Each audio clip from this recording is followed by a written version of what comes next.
అనుగ్రహించి క్రీస్తు మనలను స్వతంత్రులుగా చేసి ఉన్నాడు. స్వతంత్రులుగా చేసి మీరు స్థిరముగా నిలిచి మరలా దాస్యమును కాడి క్రింద ఇగో ఒకసారి మిమ్మల్ని వెలిగించి దేవుని మందిరంలో నిలబెట్టి పాపం నుండి విడుదల చేసిన తరువాత మళ్ళీ వెనక్కిపోయి పాపము మళ్ళీ దాసత్వంలోకి వెళ్ళొద్దు అని జ్ఞాపకం చేస్తున్నారు. బాప్తిస్మం తీసుకొని క్రీస్తును వెంబడిస్తూ వాక్యాన్ని బట్టి నడుచుకుంటూ ఇగో ఒకప్పుడు సిగరెట్ తాగేది మానేశాడు, మళ్ళీ సిగరెట్ అలవాటు కావద్దు. ఒకప్పుడు తాగేది, వాక్యం విన్నావు మారావు, మళ్ళీ తాగుడికి మళ్ళీ వెళ్తే మళ్ళీ దాసత్వం కిందికి వెళ్ళినట్టే. యేసుక్రీస్తు ప్రభువు నీకు ఇచ్చిన స్వతంత్రాన్ని విడుదలను నువ్వు ఉపయోగించుకున్నట్టు కాదు. దేవుడు మనల్ని ఎందుకు స్వతంత్రంగా చేశారంటే మనము సరైన విధానంలో నడుచుకోవడానికి. మళ్ళీ దాసత్వంలోకి మీరు వెళ్ళకండి అనే మాటను జ్ఞాపకం చేస్తూ ఉన్నాను. చూడండి, మంచి ఉదాహరణ ఇందాక జ్ఞాపకం చేశాను. ఇశ్రాయేలీయులు ఎవరు? ఇశ్రాయేలీయులు దరిదాపుగా 400 సంవత్సరాలు ఐగుప్తు దేశంలో బానిసత్వంలో ఉన్నారు. ఎందులో ఉన్నారు? ఎన్ని సంవత్సరాలు? 400 సంవత్సరాలు బానిసత్వంలో ఉంటే ఇదిగో మోషే అనే భక్తుడిని నిర్గమకాండ 14వ అధ్యాయంలో చూస్తే దేవుడు ఆ భక్తుడిని పిలుచుకొని ఆ భక్తునికి తెలియజేసి, అయ్యా ఇదిగో నీ ప్రజలు ఐగుప్తులో బానిసత్వంలో ఉన్నారు, వారిని విడుదల కలుగు చేయి, ఐగుప్తు బానిసత్వం నుంచి బయటికి తీసుకురా, ఐగుప్తు ఫరోతో మాట్లాడు, వాళ్ళని బయటికి తీసుకురా అంటే, అయ్యా నా చేత కాదు, నా వల్ల కాదు, నేను చెయ్యలేదు. నువ్వు చెయ్యలేవు, నువ్వు మాట్లాడలేవు అని నాకు తెలిసే నీ అన్నయ్య అహరోను నీకు సహకారంగా ఇస్తున్నాను, వారి ద్వారా వాళ్ళని తీసుకొని బయటికి రానిగానే వెళ్ళాడు. ధైర్యం తెచ్చుకున్నాడు, ఫరోతో మాట్లాడాడు, ఇశ్రాయేలీయులను ఐగుప్తు నుంచి బయటికి తీసుకొచ్చాడు. బయటికి తీసుకొచ్చిన తర్వాత ఇశ్రాయేలీయులు స్వతంత్రులా కాదా? చెప్పండి. స్వతంత్రులు, వాళ్ళకి స్వేచ్ఛ ఉంది, విడుదల ద్వారా దొరికింది. కొంచెం దూరం నడిచి నడిచి నడిచి వెళ్ళిన తర్వాత మోషే దగ్గరికి వచ్చి అంటున్నాడు, నువ్వు ఈ అరణ్యంలో మమ్మల్ని చంపడానికి తీసుకొచ్చావా? ఎక్కడికి? అరణ్యంలో చంపడానికి తీసుకొచ్చాడు మోషే. వాళ్ళు బాధపడి, అయ్యా మేము ఈ బాధను ఈ చాకిరిని భరించలేకపోతున్నాం, మమ్మల్ని బయటపడేయని దేవునికి మొరపెడితే దేవుడు బయటికి తీసుకొచ్చాడు రక్షించడానికి. కానీ వీళ్ళు ఏం చేస్తున్నారు? మళ్ళా మమ్మల్ని చంపడానికి తీసుకొచ్చావా?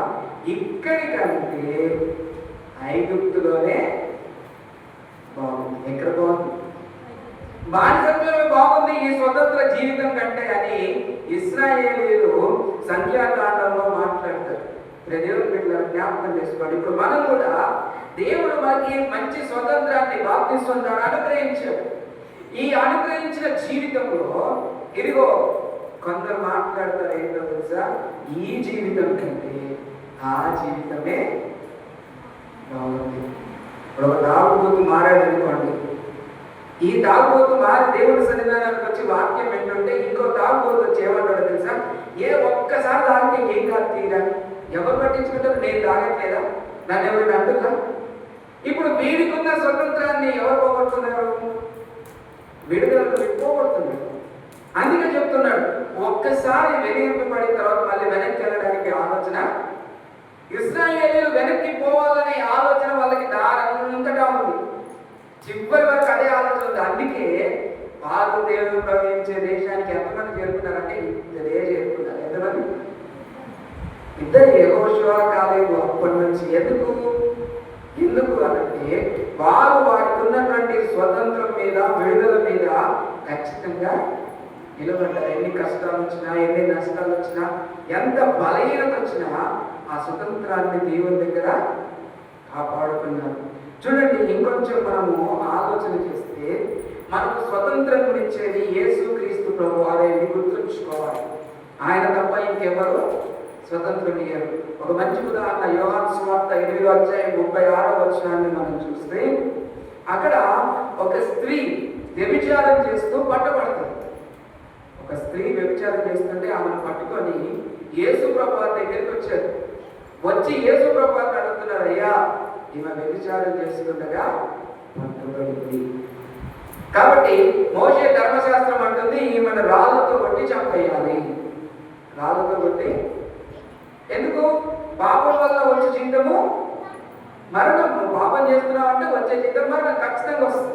అలాంటి పరిస్థితిలో ఉన్న ఆమెను యేసు ప్రభువు దగ్గరికి తీసుకొచ్చారు. దాసత్వంలో ఉన్న ఆమెను తీసుకొచ్చి యేసు ప్రభువు ముందు నిలబెట్టి, అయ్యా మోషే రాళ్ళతో కొట్టమన్నాడు, మరి నువ్వేమంటావు అడిగితే అందరికీ తెలుసు యేసు ప్రభువు ఏమన్నాడు? మీలో పాపము చెయ్యని వాడెవడో మొదట ఆమె మీద రాయి వెయ్యండి అన్నాడు.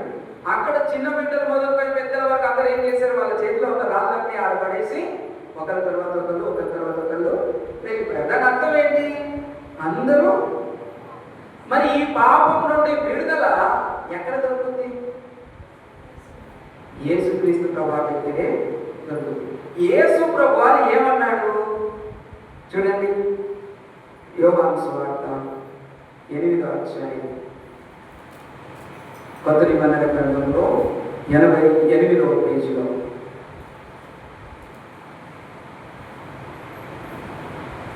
11వ వచనం, 8వ అధ్యాయం 11వ వచనం అంటాడు, 10-11 ఎవరిలో నీకు శిక్ష విధింపలేదా అని అడిగినప్పుడు ఆమె లేదు ప్రభువా అనెను.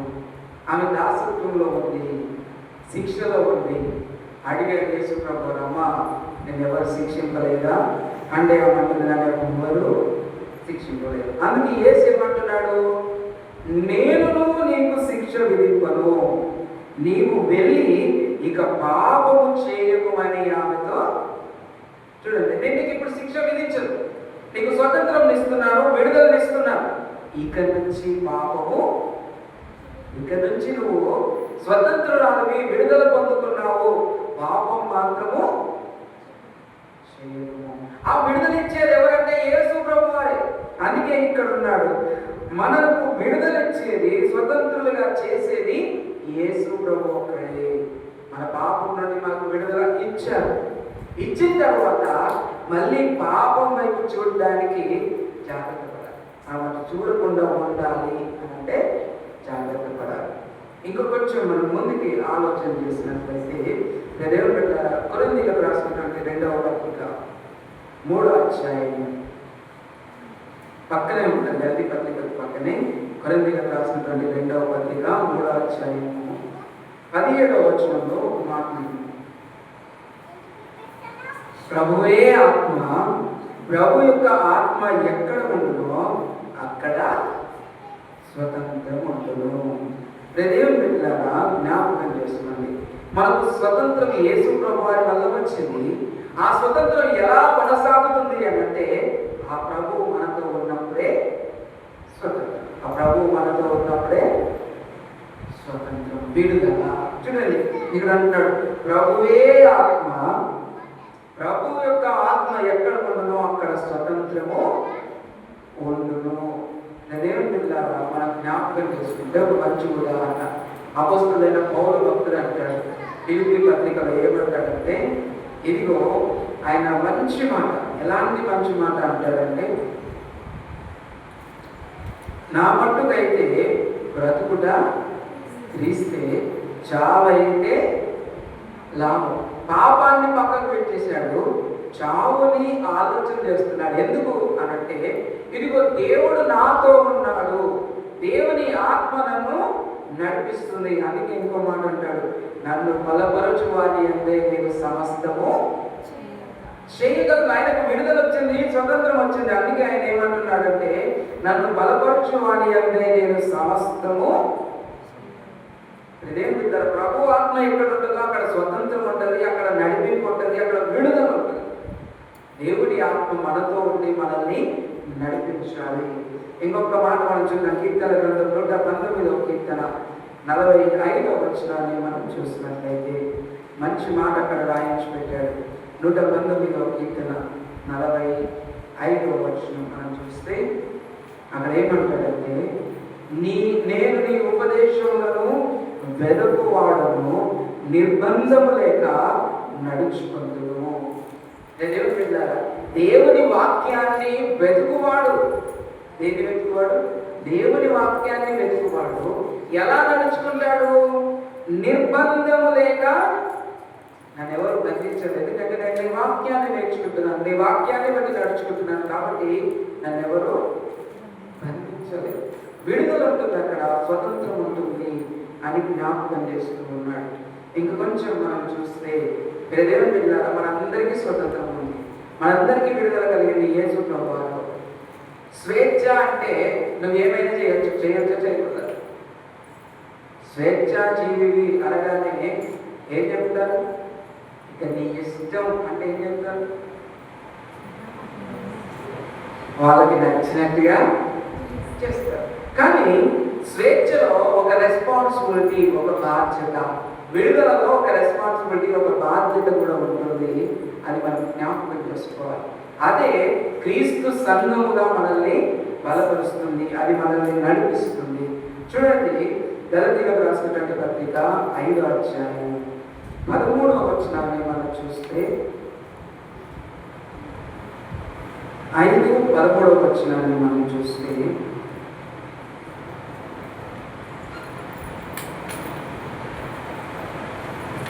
ఇక్కడ ఒక మాట ఉంటుంది, సహోదరులారా మీరు స్వతంత్రులుగా పొందుటకు పిలువబడితే. సంఘమా, దేవుని పిల్లలారా, మీరందరూ స్వతంత్రంగా స్వేచ్ఛగా విడుదల కలిగి ఉండడానికే పిలువబడ్డాడు.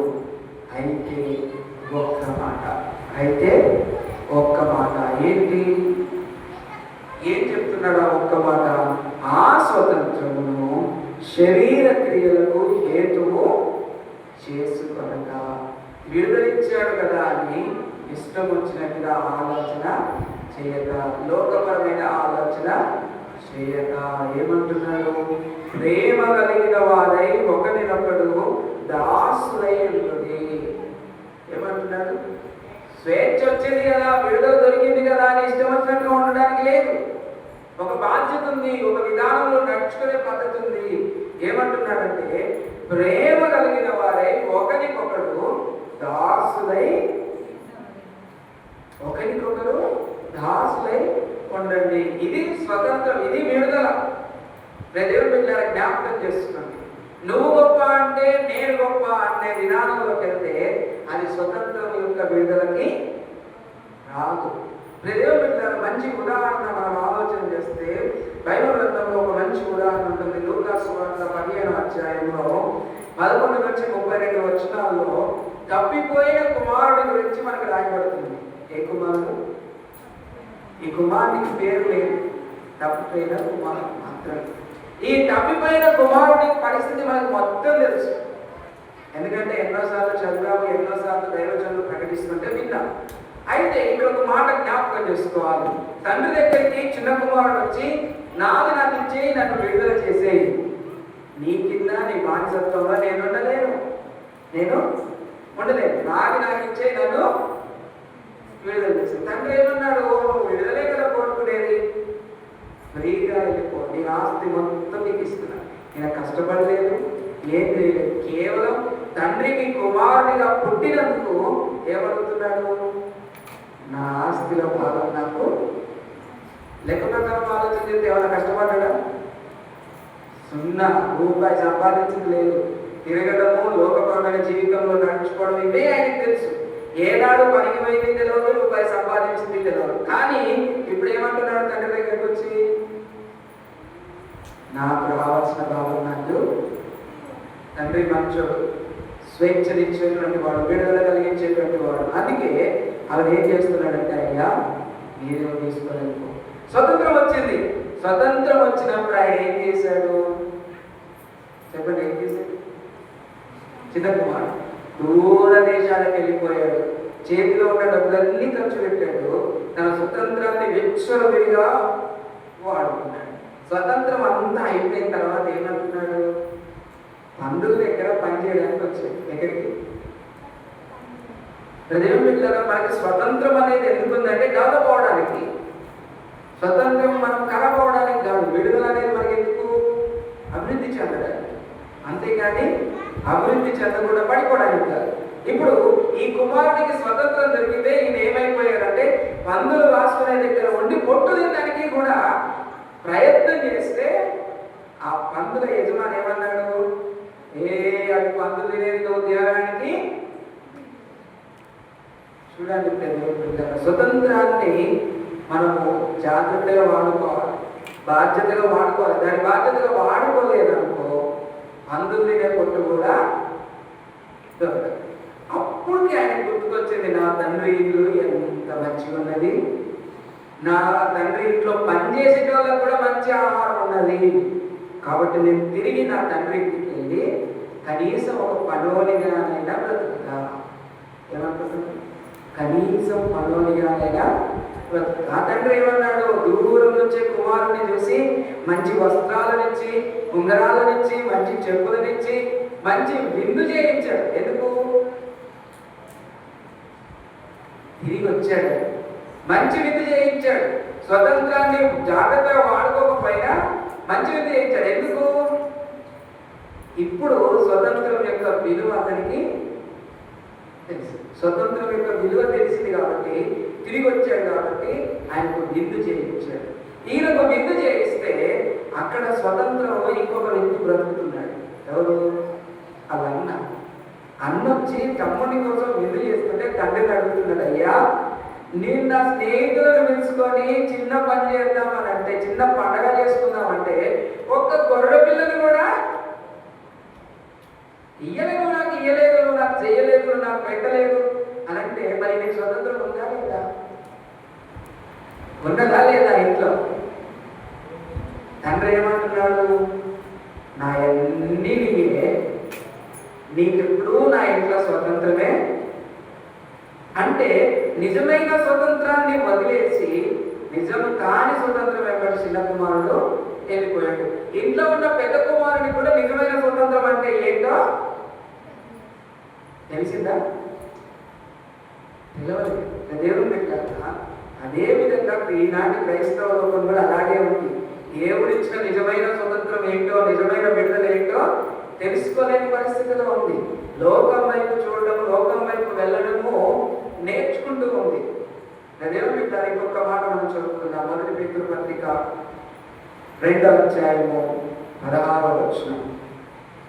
పేతురు రాసినటువంటి మొదటి పత్రిక 2వ అధ్యాయం 16వ వచనం.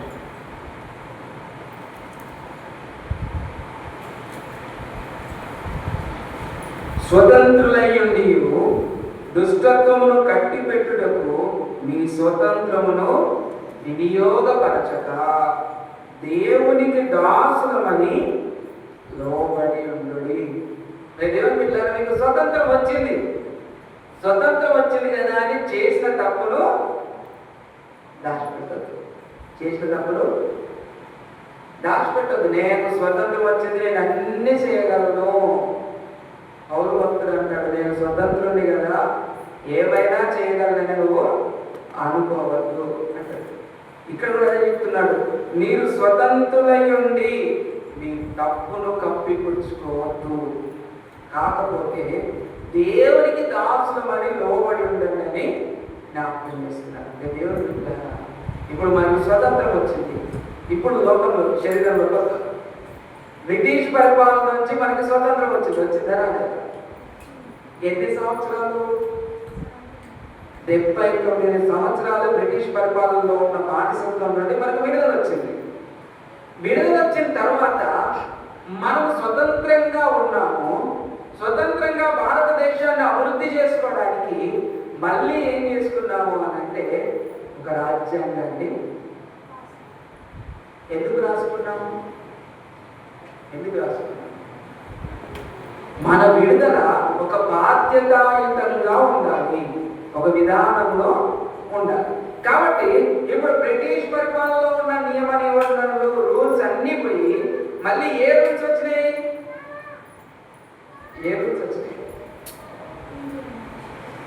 మనం పెట్టుకున్న మన రాజ్యాంగం యొక్క ఇప్పుడు ఇవి కూడా మనం పాటించట్లేదు అని అంటే తప్పుదైన కుమారులు లాంటి వాళ్ళమే. అవి మనం పాటిస్తేనే మనకున్న స్వతంత్రం ఏంటో, మన విధానం ఏంటో మనకి తెలుస్తుంది. అది లోకపరంగా. ఇప్పుడు ఆధ్యాత్మికంగా మనం చూస్తే, నువ్వు రక్షింపబడినప్పుడు దేవుడు నీకు వాక్యం అనేటువంటి మంచి విధానం నీకు ఇచ్చాడు. నువ్వు వాక్యాన్ని బట్టి నడుచుకో. నువ్వు ఎక్కడున్నావు, ఎలా ఉన్నావు, ఎలాంటి పరిస్థితుల్లో ఉన్నావు, ఏం చేస్తున్నావు, ఇవన్నీ అడగదు. ఒకటే, వాక్యాన్ని బట్టి ఈ స్వతంత్రాన్ని మనం ఉపయోగించుకోవాలి. ఈ స్వతంత్రాన్ని మనం ఉపయోగించుకుంటే మనకు పరలోకం ఉంటుంది, మన జీవితంలో అభివృద్ధి ఉంటుంది, మనం నిలబడతాం. ఒకవేళ ఈ వాక్యాన్ని అడ్డు పెట్టుకొని మన పాపములను, మన అపరాధములను మనం కప్పిపుచ్చుకుంటే రేపు పరలోక రాజ్యం అనేది మనకి ఉండదు, అస్సలు ఉండదు. చివరిగా రోమిలకు రాసిన పత్రిక 6వ అధ్యాయము 18వ వచనాన్ని మనం చూసి ప్రార్థన చేసుకుందాం. రోమిలకు రాసిన పత్రిక 6వ అధ్యాయము 18వ వచనం.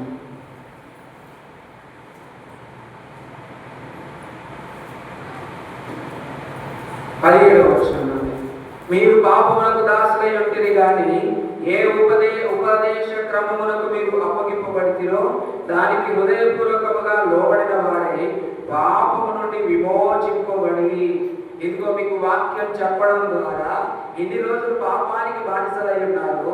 ఆ వాక్యం ద్వారా మీరు విడుదల పొందుకున్నారు. విడుదల పొందుకొని ఏమంటున్నారు?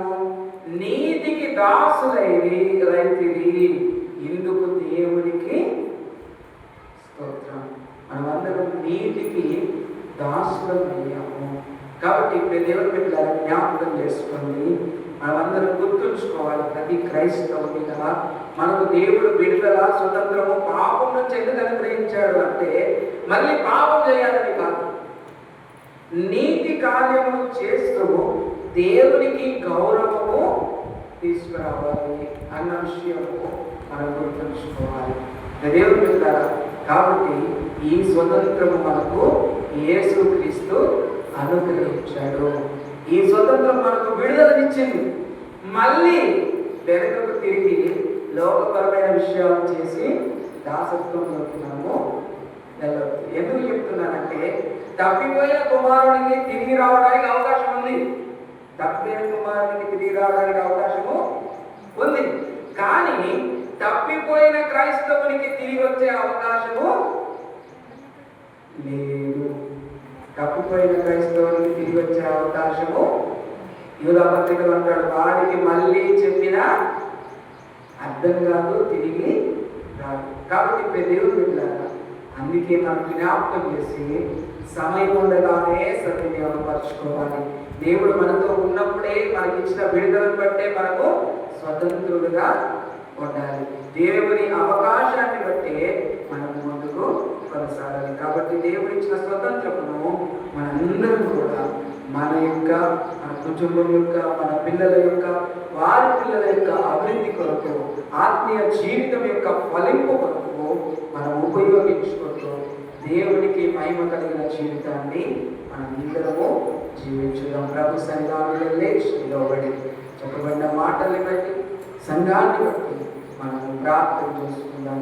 ప్రతి ఒక్కరిని కూడా ప్రభు సన్నిధానంలో లేచి నిలబడి ప్రార్థన చేసుకుందాం. మనం ప్రార్థనలో ఉంటుంది కదా, దేవరాజు ప్రార్థనలో నడిపిస్తారు.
అందరం నిలబడి ఉందాం.